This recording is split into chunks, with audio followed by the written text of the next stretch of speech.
Eisenberg died unexpectedly on October 5th. He was a devout public servant, served a lot of committees in our region. And as I learned over the last year, very kind and loving soul. He will be missed. So at this time, I'd like to take just a moment of silence to honor him and keep his family in our thoughts and prayers. Just a moment of silence, please.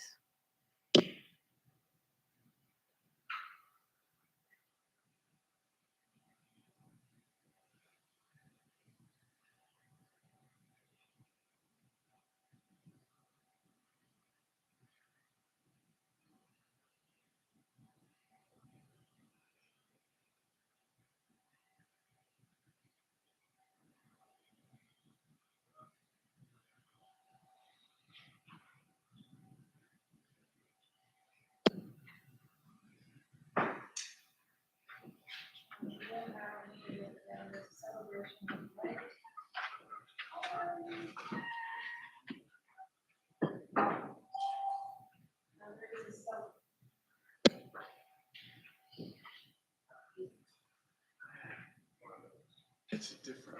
I had one of those last time. There will be a celebration of life held for Troy on Saturday, November 23rd at the Cove in Virginia Beach. Okay, so on the agenda, item number 2 is introductions. Do we have any introductions around the table from anyone? Carol, I've got one. I'd like to introduce Alan Buddy, our new transportation strategic planner in the city of Norfolk. All right. Welcome, Alan. Any others? Okay, item number 3 is approval of the agenda. We do have a couple modifications to the consent agenda. 2 items were added. The item, one is item 7BXX, 125243 from the city of Suffolk. And then another one is added as 7C6, item number 125602. And if I could just say a couple things, I just wanted to let everybody know that these were not late submissions, as in past the deadline. It's on me, I missed them, so I just wanted everyone to know that thanks to Angela and Mariah at VDOT, they alerted me, so I appreciate that. Thank you. Madam Chair, move the approval and propose to be amended with these 3 additional items. Second. I have a motion and a second. Is there any discussion or questions? All in favor? Aye. Any opposed? Okay, the agenda is approved as modified.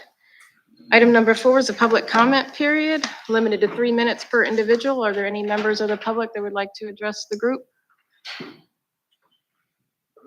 None. There are no submitted public comments.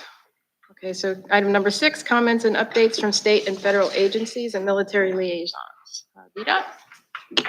Good morning, Madam Chair. I do have a couple items this morning. First, I would like to formally introduce our new planning director at the Hampton Roads District. Angela has been selected as our new planning director to replace Eric Stringfield in that role. She's been in acting position for quite a while now, doing an excellent job. So we're very happy to announce that she's formally been selected as the new director for our planning division. So again, please. Congratulations. Also, I just wanted to make a real quick update on the Smart Scale Round 6 program. At the October 22nd meeting, there were a couple presentations to the Commonwealth Transportation Board on Smart Scale. One was a Smart Scale change management process revision that OIP and VDOT presented to the CTB. That would streamline the change management process for any Smart Scale projects that were funded through the district grant program. So it basically puts the authority of making modifications and changes through our Commonwealth Transportation Board members here in Hampton Roads District versus going to the full board. For high priority funded projects, that will still go through the full board as normal. But there is a detailed presentation we'll include in the meeting minutes for the Commonwealth Transportation Board. Also, OIP provided a presentation update on the round 6 applications. So that there's a detailed presentation in the packet as well. So we'll again include a link to that presentation for you all. Right now we're finalizing the validation process for the applications. We have 31 applications for round 6 for Hampton Roads District that are going through the scoring process now. We understand in January, we should have a scenario, a staff recommended scenario showing how the projects rank out.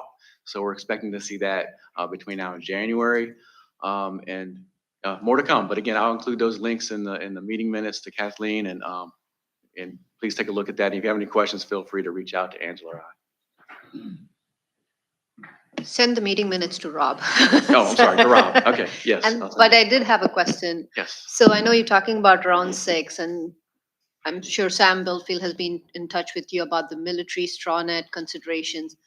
When and how can we, we've shared emails, we've provided feedback. Is that something we continue to is that something you'd be following up with OIP, or I know it's round 6, but for the next round, just to give some consideration for the straw net corridors, and Yeah. wanted to circle back on that. No, that's a great question. Yes, we have discussed with OIP. We actually will be sending them a detailed email that Sam had forwarded over.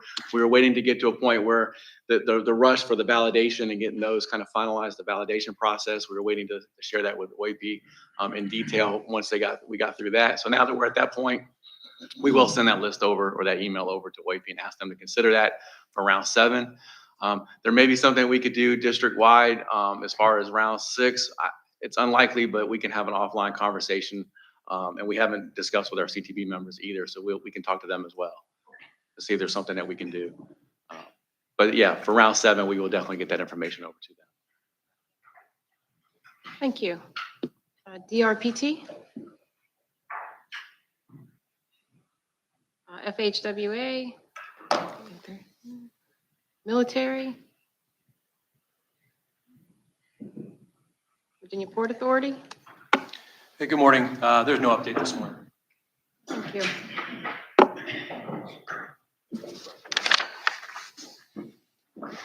Okay, item number 7 is approval of the consent items. Are there any questions on the consent items? If not, I'll take a motion.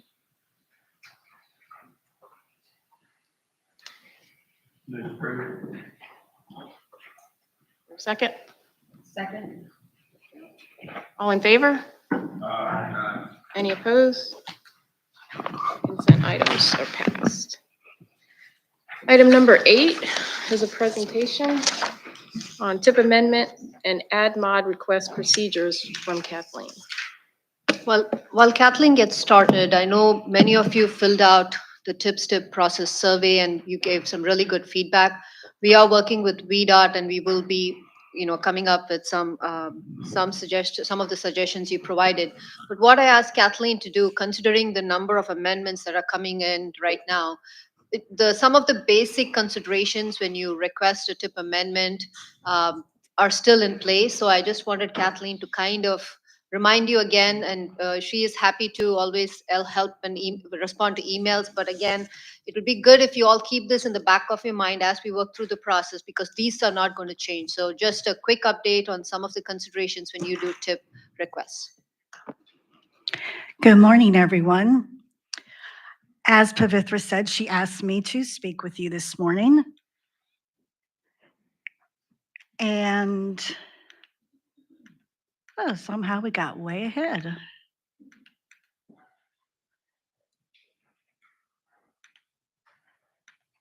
This is not okay. I must have given Keith the wrong one, so we're just going to go with this one.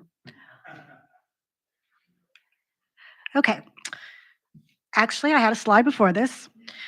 So when you're submitting a request, there are a certain number of core things that you should always keep in mind. Number 1 is always check the current TIP, which is available online. Make sure your project is in there if you want to revise anything to do with that project. If it's not in the TIP, the current TIP, then what you would want to do is your request would be then to add it to the TIP.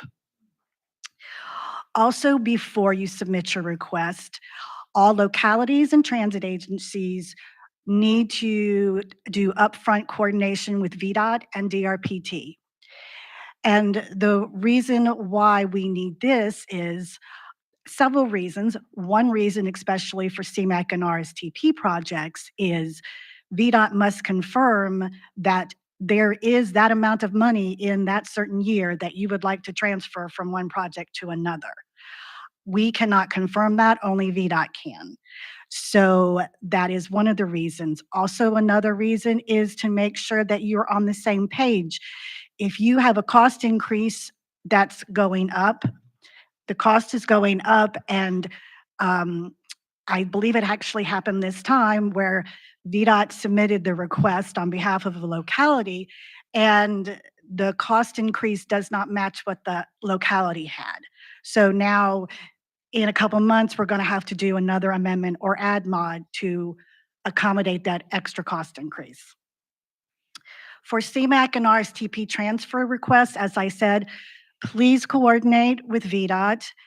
And also, when submitting to me, please include the exact fiscal years and the exact amounts by breakdown, with the federal portion and the state match portion.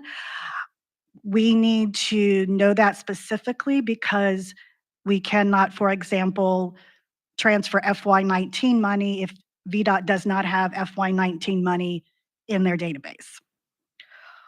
Also, please take note that even though you may have a locality or transit agency may have submitted to VDOT a request to get the ball rolling to submit something to TPO staff, VDOT has to also coordinate internally, and they have many departments, and so it might take them a bit.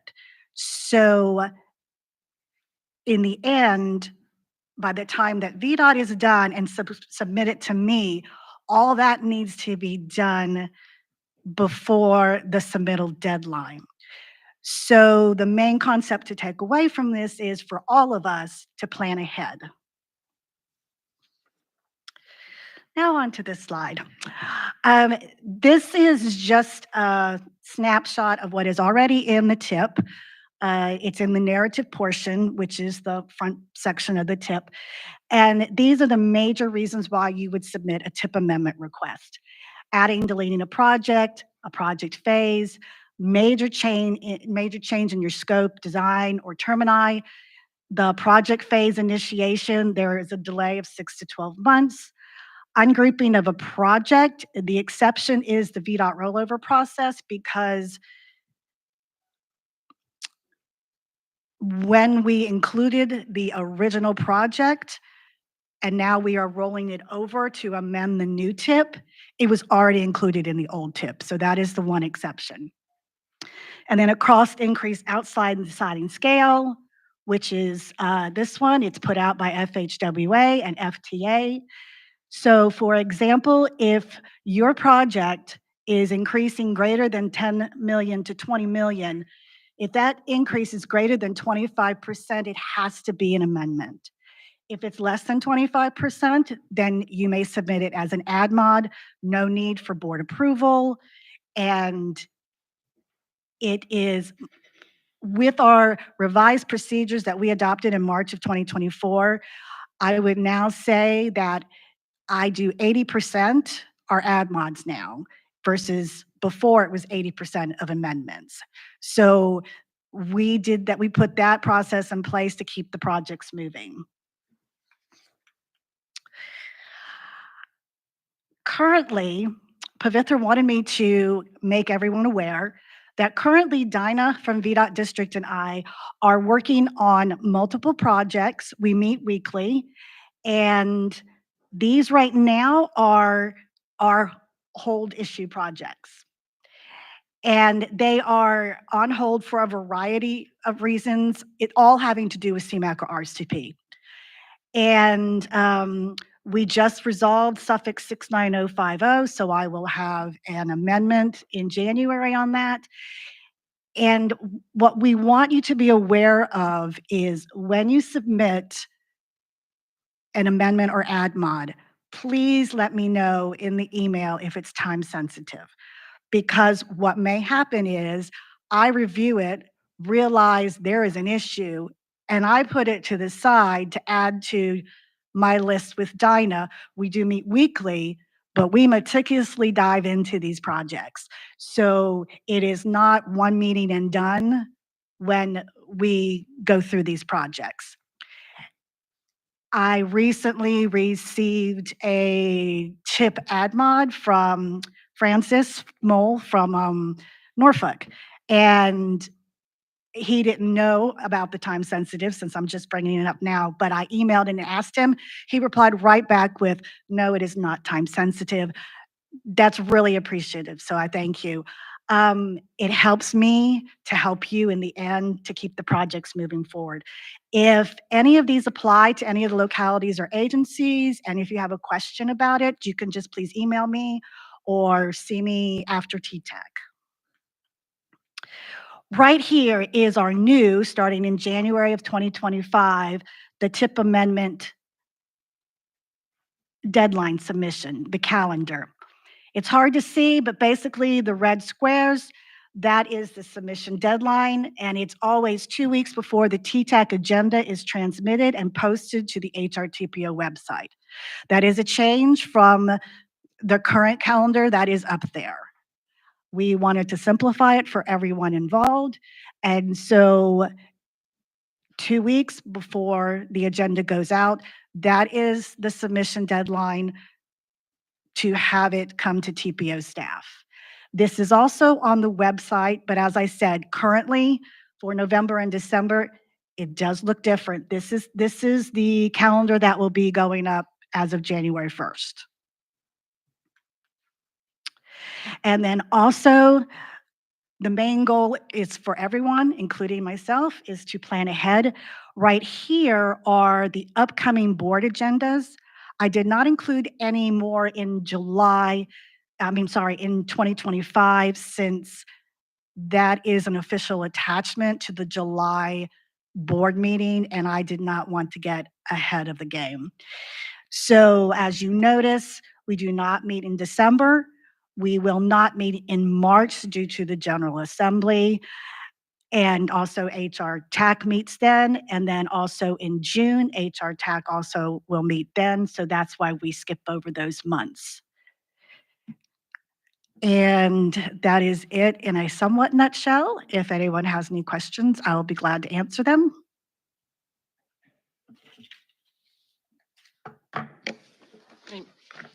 So thank you, Kathleen. I think just again, as I said, we'll work to incorporate some of your suggestions, but please keep this in mind. TPO board does not meet every month. VDOT knows it very often. They do not vote. I cannot ask for an electronic vote at the TPO board meeting. It has to be, they have to be here. The other thing is the TIP calendar and the information is in the agenda as well. So the TIP calendar, the TPO board schedule, all of it is included in the agenda. And another thing I wanted to let you know, the sliding scale is something the Federal Highway and FTA decide. We do not. So I've been working with VDOT, and hopefully we can have some progress in understanding costs are going up, and hopefully FHW and FTA can help us there. But for now, this is the sliding scale. So if your cost does go up, and every project cost is going up, so please keep that. And all of this information is on our TIP website as well. If you have any questions, please reach out, just because we do not want to hold up any project. So. And also one other thing, if you would like anything individually emailed to you regarding any of this, I will be glad to do that. Just let me know. Madam Chair, if I could just add, thank you, Kathleen, for doing that. And I just want to echo what Kathleen says. Make sure to coordinate with us as early as possible. Make sure we have the latest estimate and schedule information in our systems. That is what's used to do the tip block, for us to coordinate that with the TPO and with Kathleen and her team. So please, if you know your project's changing, the schedule or estimate, please work with us as soon as possible, so that we can get the information over to the TPO and we can make sure that we meet the meetings. Again, since, like, to Pavitha's point, TPO doesn't meet every month, so let's make sure, looking ahead, and make sure we get that information as timely as possible. Thank you. Thank you. And thank you, Kathleen, for all you do. I know you. Big job. Okay, item number 9, the state of transportation in Hampton Roads 2024. I believe Keith has a presentation.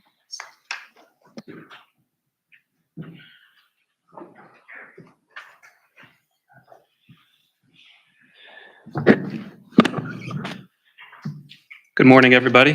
Today I'll be presenting an update that we do on an annual basis to our State and Transportation and Hampton Roads report. This is a report we do on an annual basis along with 2 other efforts here at the TPO, which is the Roadway Performance Report, which you approved a couple months ago, and the System Performance Report, where we look at the regional performance measures. As part of the State of Transportation Report, we look at all facets of the Hampton Roads transportation system, and I'll go over that a little bit more on the next slide. But for every area, we try to pull the data we can and look at some of the historical trends, see how our system is changing, particularly over the last decade, and see if there's been any new developments that might be impacting the data that we're seeing. And then we also try to make comparisons with other large metropolitan areas to see what areas we do particularly well, and maybe what areas where we don't do quite as well. So when I say all facets, I mean everything we can get our hands on in terms of data. So everything from air travel to the ports to rails to many different aspects of our roadway system. Like I said, basically anything that we can measure and we can get accurate data on, we do try to include in this report. Over the next few slides, I'll go over what we think are some of the notable trends we've noticed, particularly in this year's report, starting with air travel in our region. We have seen a recovery here in our region from the pandemic in terms of the air travel in our region, particularly when you look at Norfolk International Airport. There was a record number of passengers that used airports here in our region in the year 2023, about 2.4 million. A lot of that has to do with additional service, particularly by the airline Breeze, which provides a lot more nonstop service to new destinations, and it seems like that's really helped with passenger levels at the airport.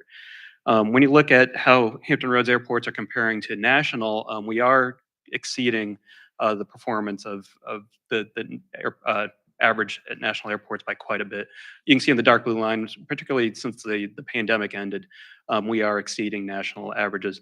When you look at about 100 to 120 similar sized airports, which are classified as small or medium by the FAA, Norfolk International ranks in about the top 20%. So definitely seeing improved use of the airport and service here in Hampton Roads. Moving on to the ports, we are still seeing high volumes at the Port of Virginia, even though we did see a slight decrease in the year 2023. One thing I wanted to note, though, if you look at the growth coming out of the pandemic from 2020 to 2023, the Port of Virginia does have the highest growth rate of any port, any of the major ports on the East Coast. So we continue to see that growth exceeding what we're seeing from New York, Savannah, Charleston, any of the major ports. So definitely good news. 2024 data will definitely be wonky between strikes and bridge collapses and things like that. So be interesting to see what that looks like. I think this is the most notable thing I noticed in this year's version of the report, and that's just how much rail travel has grown in our region. This is showing Amtrak, number of passengers boarding or departing Amtrak trains in our region at the 3 stations in Norfolk, Newport News, and Williamsburg.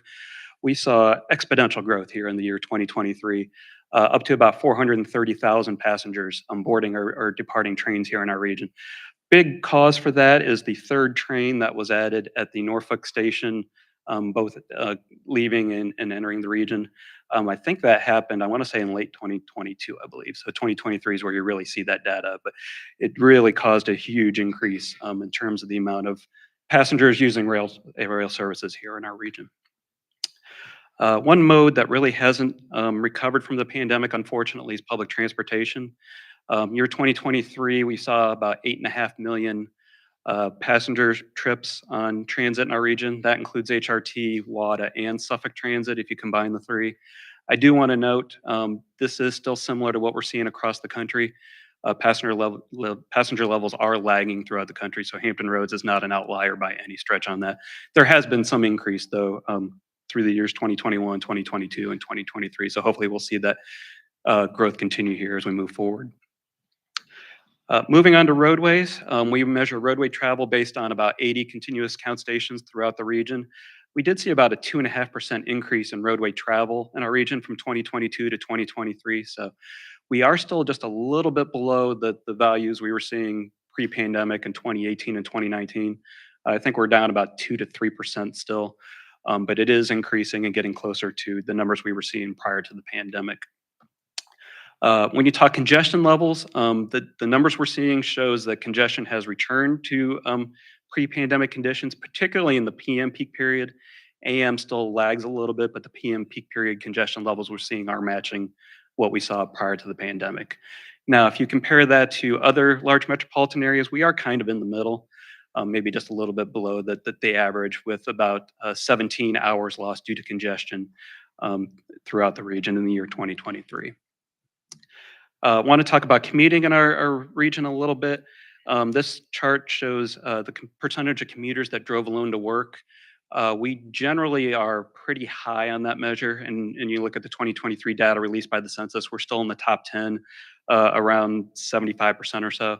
That actually has gone down quite a bit. We were historically around that 83%, but post-pandemic, with more people working from home, we have seen that number decrease a little bit, but we still rank pretty high compared to comparable metropolitan areas. One thing we've always ranked high on is actually the percentage of workers that work in one community but live in another. So that interjurisdictional commuting. We're still second highest among all of the large metropolitan areas. Roughly about half of the people in our region work in a jurisdiction that is different than the one that they live in. I constantly bring up roadway safety when I'm up here talking at the podium. So I think most of you know it continues to be pretty bad news when we're talking about roadway safety throughout the country, but also especially in our region. When you look at the number of crashes and injuries, which are the light blue and dark blue lines, it's been largely consistent over the last decade, but the red line showing fatalities, unfortunately, you can see it continues that upward increase. We had 166 fatalities in our region in 2023. That is lower than the record 179 we saw in 2021, but it is an increase again over last year. And unfortunately, looking at 2024, it looks like these numbers might still be continuing to increase, unfortunately. One thing that jumped out at me was active transportation and particularly fatalities. It's interesting, post-pandemic, we really have seen a decrease in the number of crashes involving bicyclists and pedestrians, which you can see on the left, but a big increase in the number of fatalities. So those that are pedestrians and bicyclists that are involved in crashes, unfortunately, the outcomes are much worse here in recent years than they were typically. As you've heard me and Dr. Case talk about up here, speeding, I think, is the large cause of this. So that's causing the worsening outcomes, unfortunately, for bicyclists and pedestrians involved in crashes. I did want to wrap up on a little bit of good news. One we'll mention here is the condition of bridges in our region. It has constantly improved over the last decade, and actually there's more than half of the number of bridges have been improved to the point where they're no longer structurally deficient or in poor condition. So right now we're at about 34 bridges, I think, whereas if you look a decade ago, it was 75, 80. So definitely good news in terms of the improvements in bridge condition in our region. And I always wrap up with air quality because that's always something we do very well in. We weren't the best this year, only second best, unfortunately, but we always rank somewhere around top 1, top 2 in terms of air quality, in terms of ozone averages here in our area. So that's always good news to see. So with that, the draft version of the State of Transportation report was released this morning. The link is included in your agenda. You can also get it on our public notices page right now. I actually have the wrong date listed up there. Since we don't have a TTAC meeting in December, the public review and comment period will actually be open until December 6th, so 4 weeks from Friday. If you have a chance, please review the report and let me know if you have any comments that you would like for us to incorporate into it. And we will come back in January to request approval of the final document. So with that, I'll be happy to take any questions you might have on that information. Thank you, Keith. Anybody have any questions? I did have one. You mentioned the Norfolk Airport, the Newport News Airport. Is that staying the same? Going No. Unfortunately, that continues to decrease as the amount of service provided there decreases. Right now, only one airline with one destination is provided out of Newport News, and I think it's 4 or 5 flights a day. So as you see that service decline, so do the numbers there, but Norfolk is well picking up those passengers and then some. Yeah, the Breeze airline, if nobody's heard, one nonstop flight from here to California. Yeah. I think Pretty as good of early price. next year, it's 20 nonstop destinations they're serving from Norfolk International. So that's definitely helping with the numbers you're seeing there. Yeah. One thing, I know Keith talked about passenger rail. We were in a meeting, VPRA talked about passenger rail across the Commonwealth. And I think the Norfolk and Newport News stations are doing pretty much some of the highest ridership increases have been at those two stations. So I know Suffolk's asked us to look at the possibility of a train station in Suffolk, but just a really good news in passenger rail, and with the Newport News station opening, I think we're going to see more of that increase. Thanks, Keith. Thank you.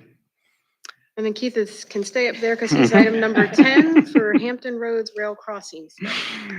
Great. Thank you. This is a topic I came to the TTAC, I believe it was at the April meeting, and made a presentation on. At that point, we were looking at possible prioritization schemes and getting your thoughts on some of the different measures we were using and some of the different weights.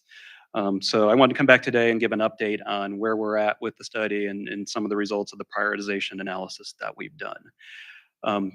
Just want to give a brief background again for those of you that may not remember from the April meeting. The reason we did the study, there's a couple of reasons. One, obviously, as the home of the third largest port on the East Coast, freight movement is especially critical in this region. So that's always important. But also the new, well, not so new, IIJA legislation now does provide additional funding mechanisms for railroad crossing eliminations through the Railroad Crossing Elimination Program. So based on this, a year or two ago, the Freight Transportation Advisory Committee asked us to look at a rail crossing study and see if we could prioritize crossings in our region for possible elimination. So the purpose ultimately of the study was to create a regional inventory to get all this data and then see if we could prioritize them to position us for these new funding sources. So here is the study outline. We've made quite a bit of progress. Everything I just highlighted in green are areas that we have already completed. I do want to mention that creating the railroad crossing inventory was much more of a task than I would have ever imagined going into this. Getting the data, some of the data that was there was not particularly dependable. Other things were missing. So that did take quite a bit of time to prepare a comprehensive railroad crossing inventory that we could actually use to help prioritize these crossings. So we completed that. A lot of the regional summaries that I presented in April, those were all completed.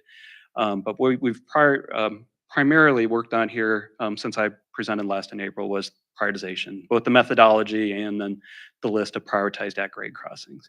The sections you see in black are the ones that are still to come, and I'll talk more about that on the last slide. So just a quick reminder, a couple things I presented in April just to remind everybody. When you're looking at crossings in our region, there's about 619 total railroad crossings in our region. Now that includes everything. That's not just at grade. That includes any time a railroad crosses a roadway, whether at grade or on a bridge, one or the other. However, if we do split it up into at grade versus grade separated, we still have about 3/4 of the crossings in our region that are at grade. And then if you split those up further, a number of them are privately owned, so maybe they're driveways, maybe they're commercial entrances, things like that. But if you look specifically at those crossings that are at grade and open to the public or publicly owned and maintained, you get about 307 crossings. So roughly half of the crossings in our region are public and at grade. And really those are the ones we wanted to look at in more detail as we get into the prioritization portion of the study. When you look across the region as to where these crossings occur, City of Chesapeake had the highest number of total crossings at 122, but when you're looking specifically at those public and at-grade ones, City of Norfolk has the most at 73. I think Chesapeake was second at 55 and Suffolk third at 48. So once again, those are the crossings we were kind of looking at here as we move along into the study. So moving on to prioritization, we worked with various committees, the FTAC, this committee, the CAC, other experts, and we wanted to develop an at-grade rail crossing prioritization methodology based on those 6 factors that you see there: traffic volumes, safety, characteristics of the roadway served, train volumes, estimated delay, and area and equity factors. And I'll go over each one of those individually here on the next few slides. I do want to mention that the feedback we gathered from all of the committees that we presented to was incorporated into the finalized methodology. And as I go over them individually, I'll talk about some of the changes we've made from what I presented to you in April based on that feedback. So when we're looking at traffic volumes, there were three things we're looking at. One was the existing volumes using the crossing. The second one's future volumes, largely based on our travel demand model, and then also truck volumes based on freight movement there. We did lower these percentages for existing and future daily volumes based on comments we got from committees, largely due to it's sort of double counted when we get to the estimated delay because volumes it greatly impact the amount of delay there. So we did lower those numbers that you see there for existing and future daily volumes. For safety, we look at the number of crashes that occur at each crossing. And then based on the feedback we got, we added injuries and fatalities. So we added severity of crashes to it. We did not have that before, but based on comments, we did add severity to it as well. We also include predictive safety. This is data that's prepared by the Federal Railroad Administration. And that's largely based on the characteristics of each crossing. The number of crashes at any one crossing is not particularly high, even when you're looking at a 2-decade set of data like we are. So we did incorporate this predictive safety as well, just with the small sample size. One thing we heard from every committee we spoke to was emergency response and the need to incorporate that. So we included proximity to fire rescue squads in medical facilities as a proxy for emergency response and incorporated that into the methodology. Roadway characteristics, so the functional classification of the roadway, military importance, and then the distance to the next closest grade separated crossing. We did add the military importance to it. That was something we not had originally, but because of the importance of the military to the region, we were asked to include a measure specific to the military in this methodology. Train volumes, a number of trains that use it currently, and then we made an estimate of the future daily trains using each crossing, largely based on growth rates from the Port of Virginia. This is another measure we did decrease from our draft numbers, largely because this is also something else that is double counted when you look at the estimated delay, so we lowered that. Moving on to delay, we have a few different measures we include there. One is the total amount of blockage time on a daily basis at each crossing, so using that data that we were able to obtain on those. The longer a crossing is blocked, the more points it gets. Existing delay uses that blockage time, but then multiplies it by the factor of the amount of volume that uses the crossing. So we don't know exactly when trains are crossing at each crossing, so we didn't want to use the specific time of day volumes or anything like that. So we just merely, to get an estimate of what an existing delay value would be, just multiplying that blockage time by the daily volume to come up with what we consider a proxy for existing delay. For future, exact same thing, future blockage time, future delay, once again, based on those future volumes and future train estimates that we came up with. So that's how you get 25 points for delay. Last factor, we were asked to look at areas that might be isolated by rail crossings, whether it's a neighborhood where there's only one way in and one way out of the neighborhood and it crosses a rail crossing. So we wanted to give priority to those locations, and then equity factors.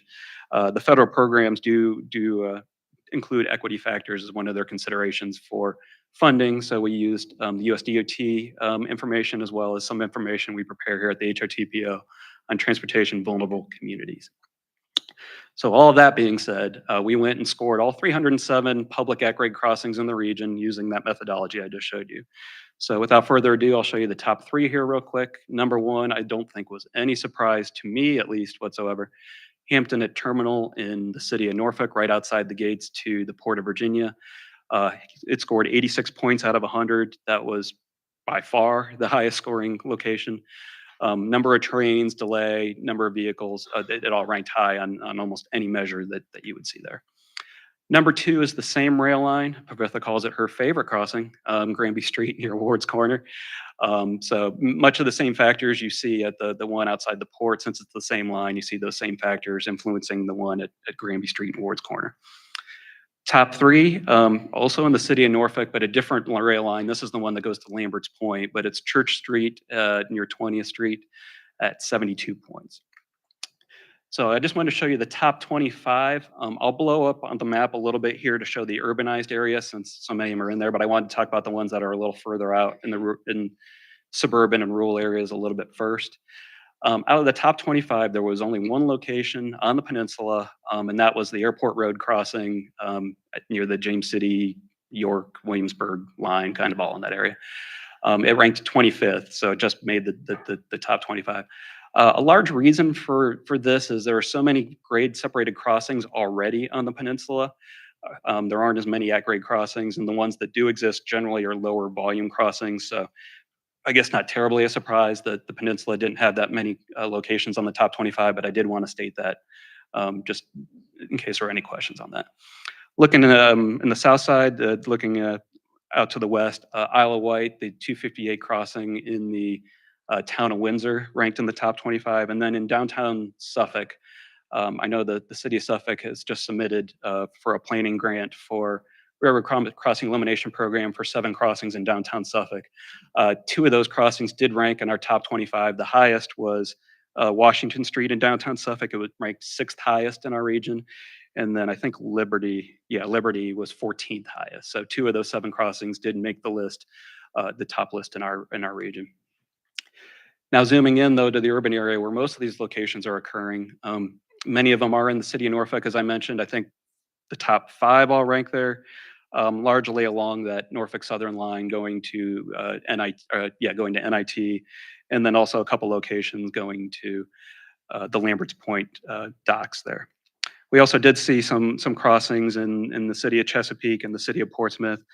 Just to give an example, on the one Portlock Road at number 9, that's another one that the city of Chesapeake just submitted a planning grant for railroad crossing elimination program funds to look at solutions for improving that crossing. That did rank in the top 10 in our list.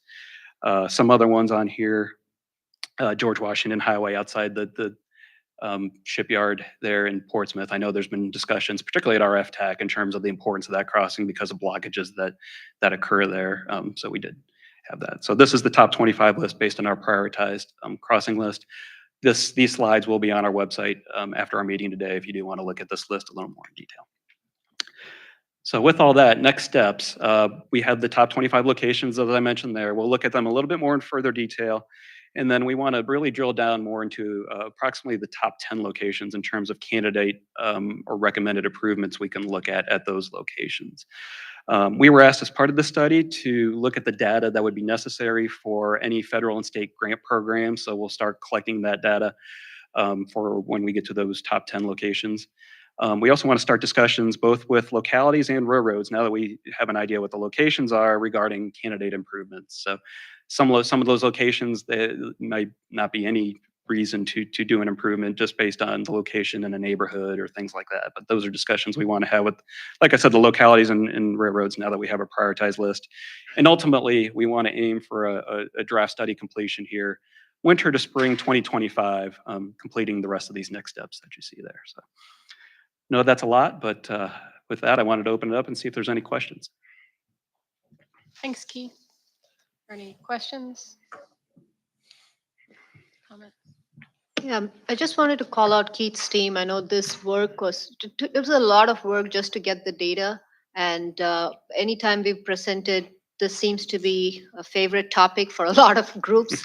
And Keith and his team have definitely taken the steps to incorporate a lot of feedback. I know I text Keith every time I'm stuck at the Granby crossing. I'm like, do something, I'm stuck here. So, and he says, take a photo and send it to me. It doesn't work. So, but I just wondered if you have any feedback. I really think it's great work. So if you have any feedback, please let us know. We'll be back again as this study moves forward. But I just wanted to call out their work that they've done on this. All right. Item number 11 Thank you. is the bus stop audit pilot for 757 Express. Some of you, as they make their way to the podium, some of you have been at the Regional Transit Advisory Panel meetings, and that group continues to meet as we talk about regional transit. HRT, WADA, and Suffolk are involved in that as well. So RTAP came up with a list of recommendations looking to enhance transit, and one of the things that we included in our work program was a bus stop audit looking at a select locations now that 757 Express is being rolled out. So I thought Jeff and Rob can talk about what they found and some of their suggestions that they've identified.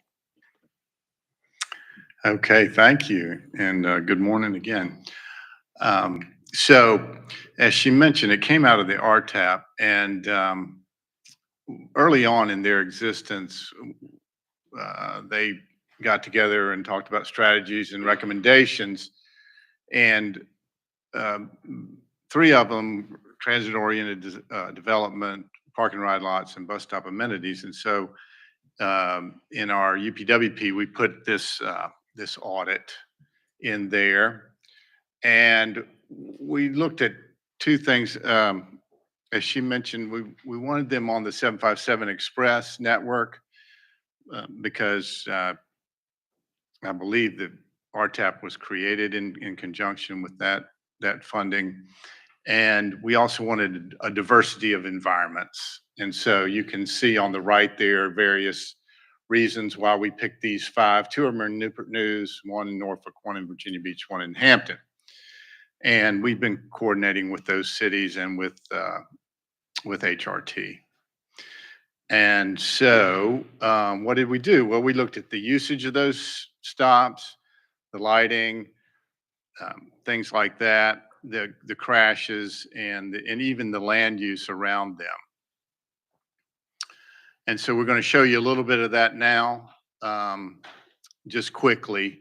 I'll do the first three, and Jeff will do the last two and the next steps. So the first one was Jefferson Avenue and in the Oyster Point area. And there's a lot going on here. It's hard to, it's hard to see, but there is, there's a hotel there, there's apartments there, and there's shopping on the east side. And so there's a lot going on, and we came up with 5 options of things that they might do to improve things, including adding a crosswalk and push buttons, the typical things that people do. And so then speaking of land use, there is a parcel there. Might improve this transportation land use junction if there was multifamily development there. Take advantage of this 757, which, as you know, is higher frequency. And of course, this is one of the main routes on the peninsula, Jefferson, and then the other being Warwick. So moving on to Norfolk and Granby Street, 2 stops across the street from each other in the Ward's Corner area. And so this is a map of the area. You can see at the top, you've got a signalized crossing, and at the bottom, you've got, in blue, you've got an unsignalized crossing. And it was found years ago, the problems with putting crossings, pavement markings at unsignalized intersections. I think it gives the pedestrians a false sense of security, actually makes them less safe. And so fortunately, Norfolk is planning on removing that. And then we move to Newport News, the East End. And it's 25th and 26th are a one-way pair. And these 2 stops are near an arts center and a library. So there's a fair amount of stuff going on there. Not a lot of amenities. So, but 2 of the options that we identified were, again, land use, multifamily housing, and moving the stops closer to the arts center and the library. So I'll turn it over to Jeff. Thank you, Rob. The next stop here is just outside this building, a little to the north on Military Highway near the Indian River Road intersection in Virginia Beach. This one has the new apartment complex that was constructed last year creates kind of a dislocation between the stop location and where this apartment is, as well as where the traffic control facilities for pedestrians are located. So the recommendation focused on relocating or adding a second stop on the southbound side, currently close to the Indian River Road location, and proposing to move down to where the existing light and pedestrian facilities are there at the Burlington shopping mall. Then also putting in the shelter amenities and other things. With the large parking as well, reservoir and the adjacent shopping area creates a opportunity for potentially park and ride as the 757 service becomes established on the major military highway corridor, as well as maybe it's an adopt a spot because you have these large actors. The last one, as was mentioned at the beginning, this was looking at a very intense commercial area in the Coliseum Central Peninsula Town Center of Hampton. And you see in the graphic what is out of the future plan for the master plan for the Coliseum entrance. And this is calling on, as well as the rehabilitation of some of the commercial and reorientation, as well as the opportunity for multifamily growth. And so besides improving the bus shelters, the support of additional density, population density serving this major route, as well as the commercial center listed to the top of potential outcomes that could be supported at this location. So as Rob mentioned, this was, and Pavithra was presented to the RTAP group at the end of September. And all the detailed information, you're seeing a very cut down version here today, will be shared with the jurisdictions and HRT, and that could be used potentially with funding or other programs, and we're ready to assist with that. As well as this entire project was started as a process to create a system that could be replicated. And so if there's opportunities to look at particular other areas of interest within your jurisdictions as 757 becomes more established, and you have concerns about one of these types of issues of pedestrian safety or future commercial areas or what have you, there's the opportunity then to use this model and apply it into future applications or future locations as well. And with that, we'll try to answer any questions. All right, I know Ray, you're going to say something. Just not a question, really a comment. Thank you for all that hard work, Rob and Jeff. All of those routes are RTS routes. So by the very nature of the General Assembly legislation, they're eligible for passenger amenities, so you wouldn't have to apply for a grant. As everyone from my 6 municipal partners know, we're a guest on your public right-of-way. HRT doesn't unilaterally place a shelter along the public right-of-way without coordinating with each of the 6 member cities. So on these recommendations, as you forward them out, if any of the cities are interested in making them happen, we would love to work with you. Don Lint is our point person from Facilities and Engineering. I'm sure you have all worked with them before. But funding for them would not be a problem because they are eligible under the RTS program. So thank you for that work. That's great news. Any comments from localities? Questions? Thank you for the presentation. Oh.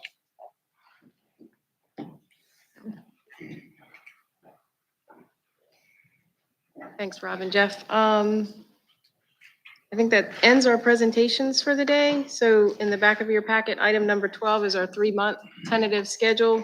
The December meeting is typically canceled, so we won't be meeting in December. The January meeting, because it happened right after the new year, we have moved it to January 8th. we're going to discuss that today, if anybody had concerns about that movement. If I can jump in, Jan 1 would have been the regular TTAC meeting, so we reserved this room for Jan 8th, but we also understand the Transportation Research Board Conference happens at the same time. I know some TPO staff will be there. Just wanted to check, would Jan 8th still be a possibility? Other option is we could do an all virtual meeting like Jan 2nd. It could be all virtual. We have that option as well. So just wanted to throw it out there to see if there's a preference for one versus the other. So all virtual, say January 2nd, or in person, January 8th. Does anybody have a concern about January 8th? We want to make sure we have a quorum. Yeah, we do need, so would any of you have concerns in terms of TRB and conflicts with that, or you just checking? I'm just one locality, but January 8th is a Monday, correct? No, it's a Wednesday. Wednesday. Okay, I'm looking at 2024. Okay, never mind.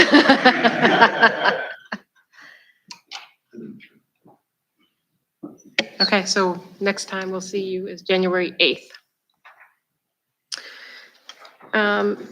For your information, Rob has something he wants to discuss.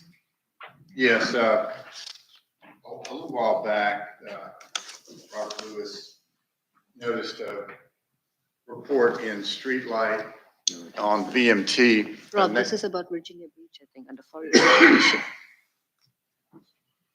Virginia Beach, location. Oh, okay, I got them switched. Yes, you Sorry. did. Sorry. Okay, we'll get to that in a minute. Yes, so DRPT, as you're familiar, has this Virginia Breeze system of bus routes. Most of them have been in the valley, but they wanted to get an east-west line, and they're proposing to run from Harrisonburg or Stanton to Virginia Beach. And they sent to Ray and I a request for input on stops. They identified the cities. And so I believe it was Williamsburg, Newport News, Norfolk, and Virginia. And so I just came up with a straw man for each one of those, sent them out to the cities. I've heard back from most of them. Ray's looked at it. And so just letting you know that we're going to gather that information and then send it to DRPT. That's basically what I'm letting you know. Yes, heard from most of them, yes. If you're one of the localities that haven't responded, please let us know, because we do need to get back to DRPT on this. Yes, we said we'd get back with them in the mid part of this month. Okay, thanks, Rob. Under announcements, you have a couple things too. Okay. Can I go? Yeah. Okay. All right, so as I was saying, a while back, streetlight data, which maybe most of y'all are familiar with, it's big data, tells us where people are going from and to, and VDOT fortunately has that subscription every year, and we get to use it. And anyway, they put out a big nationwide report about VMT changes, I guess, post-pandemic. And Robert Lewis was interested in it and wanted us to discuss it here. So I went to look for the report, and they pulled it down, and they're making some changes to it. So that'll be delayed, that process. So that's what I'm letting you know. Yeah, the streetlight report was interesting because it compared different metro areas, and we thought it'd be good to have a summary of what our region is compared to others. But we wanted to let you know, we'll circle back on that because it had some interesting information. But for now, they pulled it because I believe they heard from other, as Rob said, from other metro areas that there's some discrepancy in the data. So, Robert, I know. Yeah, and I like jumping in too. One of the things I noticed when I looked at it, it gave some really interesting trends that have occurred since 2020 with COVID. And again, it was really timely for us as we were dealing with the growth, no growth discussion in our city. So again, I thought from Rob's perspective, it'd be really interesting for the region as a whole to see this study. So it's not just us. We're not an isolated little island here in Hampton Roads. It's statewide, it's region-wide, it's nationwide, and this report kind of highlighted some of those impacts. So a couple of other announcements. If you are here for the LRTP subcommittee meeting, it'll happen in this boardroom right after. I know Traffics is meeting tomorrow, November 7th, and that'll be in the 757 room. The next meeting of the Transportation Programming Subcommittee is Friday, November 22nd. I believe it's going to be in this room as well. And we'll see you, as we decided, January 8th. The one other announcement that we wanted to share with you today is the chair and I have had conversations about TTAC, want to make sure the meeting and the committee is of value to you all. So sorry to add meetings to your calendar, but we will be reaching out individually to each of you. Again, just your feedback on what's working, what are things that could be helpful, like from a locality perspective or agency perspective. Are there some topics that are of interest, or is there some other things we can do to enhance the meeting? So sorry again, more meetings, but it'll be, I'll try to reach out to each of you, and our chair will join in as if the schedule permits, for sure. Yeah, we can all learn from each other. So just looking at for ideas of what maybe you might want to learn more about from other communities or internally between each other. Any other announcements for the good of the group? Any old or new business? Madam Chair, I did have something I wanted to mention. Being that there's not going to be more likely not going to be a December TTAC meeting, I just wanted to remind everybody that State of Good Repair, the local paving applications, the portal is open. Applications are due on that December 13th at 5 p.m. And the State of Good Repair bridges, again, the smart portal is open for applications. Those applications are due on December 6th by 5 p.m. And that for bridges, it does include cusp bridges, not just the structurally deficient, but also cusp, as we discussed before. Thank you. Thank you. Any other old or new business? I do have one thing to announce. So Aaron Small has retired from the city of Williamsburg. I'm not sure if everyone knew that. I just wanted to announce that today. We will have to appoint a new person, and so I'll talk to the city manager about it. Anything else? Okay, meeting adjourned.